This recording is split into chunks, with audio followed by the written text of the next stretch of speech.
이게 지금 숨겨져 있었던 내용 같고요. 지금 흑연에 대한 준비는 상당히 부족한 상태고 도정에 대한 대안은 지금 현재 없고요. 밥솥만 많이 준비되어 있는 상태죠. 그래서 양극과 음극에 지금 비어있는 이 두 부분, 도정기, 도정에 대한 기술, 이걸 확보를 해야만 북미에서의 지금까지 90% 준비해온 효과를 제대로 볼 수 있는. 왜냐면 지금까지는 밥솥만 갖다가 집에서 밥 해 먹었으면 됐습니다. 굳이 도정을 집에서 안 해도 됐던 거죠. 그런데 갑자기 도정을 해야 되는 걸로 바뀐 거고요. 그러다 보니까 도정에 대한 준비가 안 돼 있는 거고, 그래서 2년을 유예해 준 걸로 이해를 하고요. 1, 2년? 향후 1, 2년, 2, 3년 안에 뭐 극심한 쇼티지 상황을 보일 그런 소재들도 되게 많아 보이고 대부분의 소재들이 좀 그래 보이기도 하고요. 소재 가격이 중국하고 중국 이해 시장의 가격이 상당히 좀 디커플링 되는 흐름이 나타나고 있고 이미 나타날 것 같다.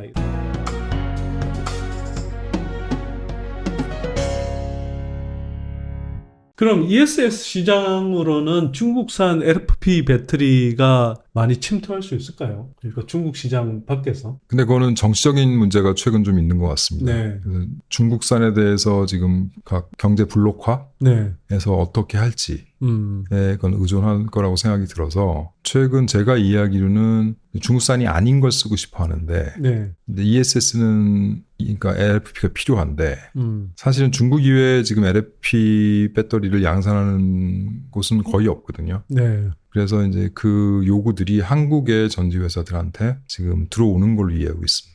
단지 이제 저희한테 중요한 게 뭔가라고 생각해 봤을 때 경제 블록화 중에서 앞으로 가장 포션이 경쟁 어떻게 보면 성장률이 가장 높다라고 볼 수 있는 게 북미 시장입니다. 네. 북미 시장에 한국 회사들이 준비가 되어 있는 면이 굉장히 여러 가지가 있는데 한국 회사들이 준비가 90 정도 돼 있는 것 같은데 근데 100이 되어 있어야지 그 효과를 제대로 볼 수 있다라고 생각을 합니다. 90 정도 돼 있는데 100이 준비돼 있어야 효과를 볼 수 있다. 예. 근데 그건 구체적으로 좀 어떤 의미인가요? 예를 들면 지금 말씀하신 LFP 같은 경우도 LFP로 지금 아까도 제가 말씀드렸지만 어떤 시장에서 파일을 많이 가져오려면 어떻게 보면 누적된 데이터가 필요한 거죠. 근데 지금 한국은 LFP에 대해서는 누적된 데이터가 아직 확보되어 있는 건 아니기 때문에 그 면이 이제 지금부터 열심히 만드셔야 되는 거고 근데 EV처럼 오랜 데이터가 필요한 건 아닙니다. 제가 알기로는 그런 데이터 지금 만들고 있는 걸로 알고 있고 그다음에 이제 양산 준비가 아직 완전히 돼 있지 않죠. 근데 그런 걸 해야 되는 게 있는 거고요. 그다음에 EV 같은 경우는 EV를 일단 북미에서 만들어야 되고 그다음에 배터리를 북미에서 만들어야 되고 전해액이란 분리방을 북미에서 만들어야 되죠. 그리고 이제 양극활물질과 음극활물질은 한국에서 만들어도 되는데 문제는 사실은 이걸 쉽게 설명하면 양극 음극 지금 어떤 상태냐면 벼는 중국 벼를 쓰고 있고요. 도정을 중국에서 해오고요. 한국에서 소수로 밥을 만들고 있는 상황입니다. 화가 나는 비유네. 네, 이걸 어떻게 바꿔야 되냐면 벼를 일단 중국에서 하면 안 되고요. 근데 그거는 지금 가능성이 꽤 높습니다. 근데 도정을 반드시 도정기를 사다가 한국에서 해야 되는데 현재 양극재 같은 경우에는 순수 도정을 할 수 있는 회사는 한국에 지금 한 두세 군데밖에 없습니다. 그리고 아직은 그 전구체라는 게 캐퍼가 굉장히 부족하고요. 그래서 아까 부족한 게 하나는 그거고 음극재는 벼는 구해올 곳이 있을 것 같은데 도정에 대한 대안은 지금 현재 없고요. 밥솥만 많이 준비되어 있는 상태죠. 그래서 양극과 음극에 지금 비어있는 이 두 부분, 도정기, 도정에 대한 기술, 이걸 확보를 해야만 북미에서의 지금까지 90% 준비해온 효과를 제대로 볼 수 있는 상황이 된다고 생각을 합니다. 제가 이해한 게 맞으면 벼를 국내에서 뭐 재배할 수 있다. 이 말은 뭐 광물 같은 것들을 중산이 아닌 다른 쪽에서 이제 다 솔싱할 수 있다. 그런데 그 양극재에 들어가는 리튬과 섞기 전에 그 전구체, 각종 광물의 이제 반죽이라고 볼 수 있는 전구체는 현재로서는 중국을 완전히 탈피해서 전구체를 만들 수 있는 업체가 몇 개 안 된다. 그리고 음극재는 아예 그런 것 자체가 어렵다, 지금. 현재는 없습니다. 음극재는. 그러니까 중국을 벗어나서 그 음극재를 만들 수 있는 기술이 없다?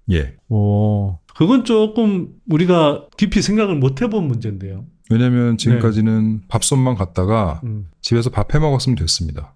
굳이 도정을 집에서 안 해도 됐던 거죠. 그런데 갑자기 도정을 해야 되는 걸로 바뀐 거고요. 그러다 보니까 도정에 대한 준비가 안 돼 있는 거고 그래서 2년을 유예해 준 걸로 이해를 하고요. 그 FEOC 규정에 따르면 그 중국 자본의 지분율이 25% 미만이면 FEOC 규정에서 하여튼 뭐 벗어날 수 있는 걸로 그렇게들 많이 이해들 하고 있는데 그 중국 자본의 지분율이 하나도 없어야 되나요? 두 가지 관점이 업계에서 지금 있는 것 같고요. 5월 6일 날 미국 재무부가 발표한 내용은 제가 알기로는 대부분들은 삼각형으로 보고 있고요. 삼각형이면 아리까리하다. 네. 24년 5월 6일 날 발표된 확정 가이던스에는 직간접적이라고 써있기 때문에 직간접. 지금 모호하다고 보는 관점이 제가 알기로는 대부분의 회사들은 그렇게 보고 있고 모호하기 때문에 해석을 제대로 하기가 되게 어렵다는 건데 반대로 얘기하면 만약에 안 주면 어떡할 거냐는 관점이 더 업체 입장에서는 불안할 수 있겠네요. 왜냐하면은 지금 한국에서 얘기되고 있는 건 중앙정부 IRA 보조금 7,500달러만 언급되고 있는데 사실 그걸 못 받게 되면 주정부 보조금 5,000에서 10,000달러 사이도 또 못 받기 때문에 거의 15,000달러 정도를 소비자가 받을 수 없다는 얘기가 되기 때문에 그 위험을 감수할 수 있느냐. 완성차 업체 입장에서. 라고 생각하고 그다음에 또 하나는 지금 완성차 회사들한테 27년 1월부터 어떻게 할 건지 보고서 써라. 라고 요청을 했고 그것도 그 내용이 있습니다. 그래서 그걸 주기적으로 또 업데이트를 해라. 라고 좀 요청을 하기 때문에 만에 하나를 생각을 안 할 수가 없는 거고 그래서 지금 요청은 이제 점점 더 FEOC 0%를 요청하는 고객들이 지금 늘어가고 있는 상황이고요.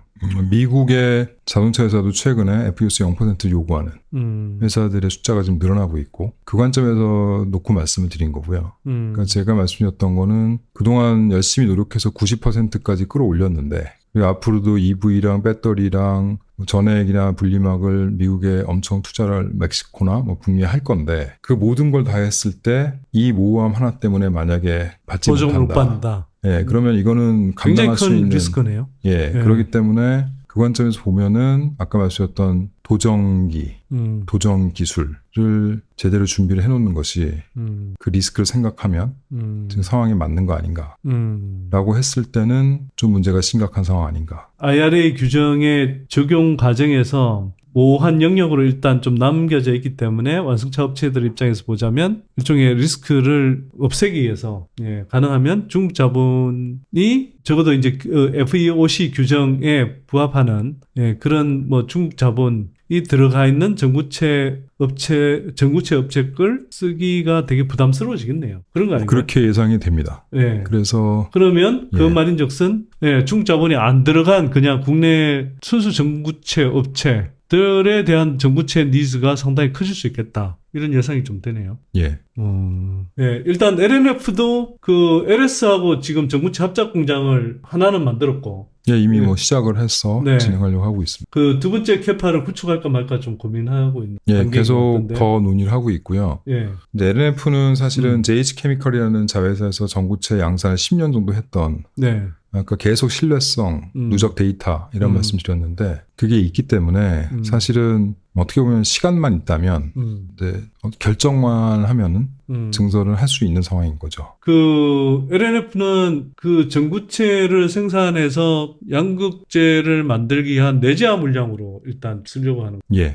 그걸 뭐 대략 캐파의 어느 정도까지 그 내부 물량으로 조달을 하려고. 그거는 아까 말씀하셨던 상황에 따라서 충분히 바뀔 수 있기 때문에요. 최근 그 문서에 대한 고객들의 해석들이 점진적으로 변화되고 있기 때문에 지금 저희가 뭐 이렇다 저렇다 하고 얘기할 상황은 아닌 것 같고 단지 이제 제가 감지하고 있는 거는 니켈 가격이나 지금 리튬 가격이나 이런 것들이 IRA FEOC 0%인 것들과 아닌 것들의 지금 가격이 달라지고 있기 시작하고 있습니다. 그래서 이제 프리미엄이 좀 붙기 시작을 하고 있고요. 그러니까 그 말인즉슨 뭐 향후에 이제 그 가격들이 중국 시장하고 중국 바깥에서 유통되는 물량의 시장이 가격이 달라질 수 있다. 예, 일단 금속 가격으로 그런 것은 제일 먼저 반영이 되니까 네. 금속 가격으로 시작해서 뭐 전구체 가격, 네. 뭐 양극재 가격 이런 쪽으로 변화될 수 있는데 그건 보통 쇼테이지 상황이라는 얘기를 네. 의미할 수 있기 때문에 네.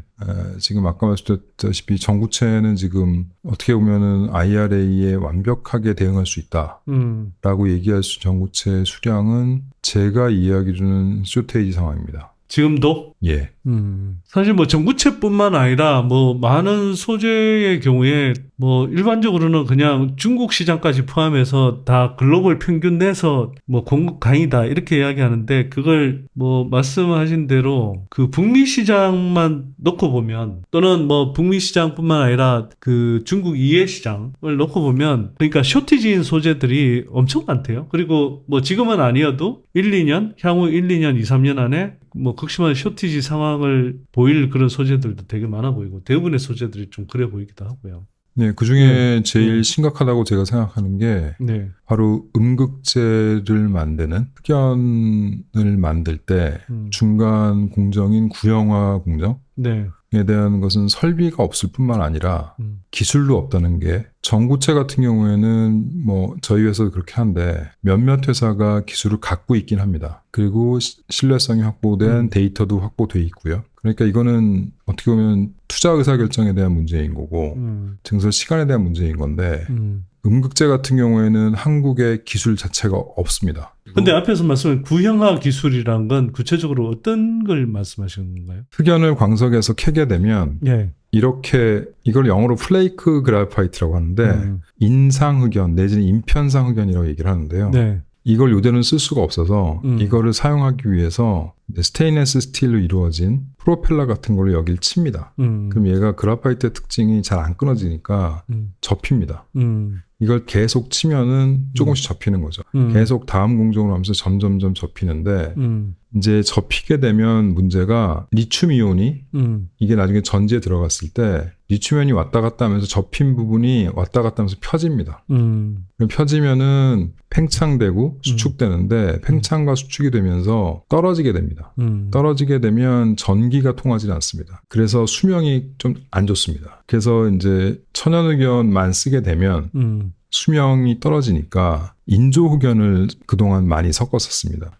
인조흑연은 홀타르나 석탄이나 석유를 1000도 정도에다가 구우면은 이렇게 잘게 쪼개져 있는 니들 콕스로 만들어집니다. 이 콕스가 된 거를 인조흑연은 이거를 이렇게 뭉쳐서 동그랗게 만든 다음에 이걸 접지 않았죠. 이 접지 않은 상태에서 3000도에서 소송을 합니다. 그러면 얘는 인조흑연이 됩니다. 그런데 얘는 접지 않았기 때문에 팽창률이 덜한 거죠. 그래서 수명이 우수합니다. 근데 이 자연에서 캔 거는 결정화도가 높기 때문에 얘가 용량이 더 높습니다. 근데 얘가 더 수명이 우수한 거죠. 그리고 가격이 얘가 더 싸죠. 왜냐면 얘는 1000 몇백 도에 굽는데 보통 1300도 전후에 굽거든요. 근데 얘는 1000도에 구운 다음에 3000도에 구워야 되니까 두 번을 소송해야 되는 거예요. 얘가 훨씬 더 공정 코스트가 높으니까 얘가 이제 가격이 좀 높죠. 그럼에도 불구하고 얘는 기본적으로는 수명이 좋죠. 근데 자동차용은 2000 사이클을 만족을 해야 되니까 이걸 많이 섞고 이걸 조금 섞었었던 게 지금까지 대부분의 일렉트릭 비클의 음극재 조성입니다. 그런데 사실은 할 수만 있다면 이 처음에 캤던 인편상 흑연을 그냥 잘게 자릅니다. 이걸 잘게 잘라서 이거 그냥 동그랗게 뭉칩니다. 이걸 소송을 해버리면 얘는 천연흑연이니까 근데 얘는 접지 않았으니까 얘는 수명도 좋고 용량도 좋을 수 있죠. 그러네요. 그래서 이제 이거를 지금 해보려고 지금 저희는 챌린지를 하고 있는 거고요. LNF 안에서? 일본의 어떤 회사랑 함께 음극재 사업을 해보려고 지금 논의를 하고 있는 중이고요. 협의 중이고 합의 완료되지 않았습니다. 오케이. 합의될 가능성이 상당히 높은 모양이네요. 뭐 합의하려는 게 제 목적이기 때문에. 오케이. 그러면 구체적으로 합작 법인 형태가 되는 건가요? 아니면 기술 이전을 받는 건가요? 뭐 어떤 형태가 되는 건가요? 협업 형태 검토안에 말씀하신 두 가지 다 포함되어 있습니다. 말씀하신 대로 음극재 쪽 지금 기술이 많이 비어 있기 때문에 그 부분을 채운다라는 의미에서 상당히 좀 의미 있는 프로젝트가 될 수 있겠네요. 성사된다고 그래요. 전 개인적으로 그렇게 생각을 하고 있고 그게 충분할지 그러니까 부족할지 조금 사실은 한국 사람으로 좀 우려가 되는 면이 있고 충분할지 부족할지는 그게 뭐 지금 유예돼 있는 27년까지인가요? 예. 예, 27년까지 그렇게 음극재를 뭐 생산해서 충분히 공급할 수 있을지 그게 걱정된다 이 말씀이죠. 예. 지금 한국 전체에서 지금 네. 이게 지금 숨겨져 있었던 내용 같고요. 지금 흑연에 대한 준비는 상당히 부족한 상태고 다들 좀 오해하고 계시는 거는 실리콘으로 흑연을 대체할 수 있다. 실리콘 음극재로? 예. 대체는 아니고 뭐 그 충방전 특성을 비롯해서 성능을 좀 좋게 하는 뭐 배합 정도 이렇게 생각해야 되는 거 아닌가요? 뭐 전체에 들어가는 음극재 흑연의 양이 100이라면 네. 10 정도까지 최대 최대 10 정도까지는 대체할 수 있다는 게 20년 동안 한국 고객사들이 평가해보시고 개발해보시고 내린 결론으로 알고 있고요. 그러니까 이제 그 이상 올리는 건 쉽지 않을 거라고 보고 있는 상태고 반면에 반대로 얘기하면 90을 해당하는 흑연에 대해서는 손만 준비되어 있는 상태고 밥을 만들 수 있는 상태긴 한데 이제 아까도 말씀하셨지만 도정하는 게 전혀 준비가 안 돼 있기 때문에 그거에 대해서는 좀 사실은 상당히 심각한 상황이라는 걸 인식을 할 필요가 있고요. 흑연도 그런데 뭐 중국 이해에서 많이 가져오는 거 아닌가요? 그건 벼가 준비가 잘 돼 있다는 거죠. 근데 도정기는 없죠. 도정기는 없다. 이때 도정기는 구체적으로 어떤 걸 이야기하는 거예요? 구체적으로 말씀드리면 구형화 흑연. 네. 그 구형화 흑연을 하지 않고, 그러니까 인조 흑연을 만든다거나, 근데 그렇게 하면 안 되는 겁니까? 인조 흑연은 증설하는데 시간이 많이 걸립니다. 그리고 전기의 소모량이 엄청나게 많이 들어갑니다. 일단 비용 문제가 발생한다. 예. 네. 비용도 상당히 높고, 투자하는데도 시간도 많이 걸리고, 네. 그다음에 전기의 양이 아주 많이 들어가고, 그다음에 또 하나 나중에 문제가 될 수 있는 건 CO2 발생. 그래요. R200. 네. 이런데 인조 흑연은 문제가 될 소지가 높습니다. 뭐 전력비 같은 것들 때문에 그런 그 1000도를 올리는 거랑 3000도를 올리는 거는 완전히 다른 얘기입니다. 아, 그래요? 그럼 천연 흑연 같은 경우는요? 그거 중국 이해에서 조달해서 음극재 만들면 안 됩니까? 그러니까 말씀하셨지만 벼는 많이 있습니다. 중국 말고도. 네. 뭐 아프리카 여러 나라들도 있고요. 뭐 호주도 있고 뭐 하여튼 여러 나라들이 있습니다. 그러니까 벼는 구할 수 있는 가능성이 높은데 물론 거기도 더 광산 개발을 해야 되는 건 있는데 뭐 없는 게 아니기 때문에 해볼 수 있는 여지가 있다는 거고요. 그런데 이제 천연흑연을 당연히 많이 써야 되는데 그걸 쓰기 위한 중간 공정 준비가 안 돼 있기 때문에 심각한 상황이라는 걸 말씀해 주는 거죠. 그러면 LNF가 지금 그 일본 쪽하고 협업하려고 하는 프로젝트가 잘 성사되면 상당히 의미 있는 성과를 낼 수가 있겠네요. 아마 한국 고객들이 보조금을 제대로 받으시는데 기여하는 게 가능해지지 않을까. 이게 LNF의 향후 매출이나 이익 구조를 바꾸는데 상당히 기여할 수 있는 수준으로 커질 수 있는 겁니까? 뭐 개인적으로는 기대를 합니다. 어느 정도로요? 아마 아까도 말씀드렸다시피 IRA 대응이 되는 물질과 되지 않는 물질의 가격이 좀 세그먼트로 나뉘어질 것 같고요. 그런 면에서는 기대될 수 있지 않을까라고 생각합니다. 오케이. 그러면 뭐 말씀하신 김에 예를 들면 뭐 양극재도 그렇고 나중에 뭐 지금 전해액도 그렇고 그 전해액에 뭐 딸린 뭐 리튬염이라든지 뭐 이런 등등의 소재들 또 사실은 중국 시장과 중국 이해 시장의 가격이 가면 갈수록 디커플링 될 가능성이 높은 거 아닌가요? 지금 그런 흐름이 보이고 있습니다. 실제로. 자, 말씀을 듣다 보니 지금까지 그 북미 전기차 시장 중심으로 해서 이제 한국 소재 산업이 해결해야 될 뭐 문제 크게 이제 좀 두 가지를 이야기하셨고 그 중에서 이제 뭐 전구체하고 음극재를 말씀을 하셨는데 음극재 쪽에서는 LNF가 상당한 좀 기여를 할 수 있는 프로젝트를 지금 진행하고 있다 이렇게 제가 좀 이해를 했고요. 또 한편으로는 소재 가격이 중국하고 중국 이해 시장의 가격이 상당히 좀 디커플링 되는 흐름이 나타나고 있고 이미 나타날 것 같다 이런 좀 생각이 드는데요.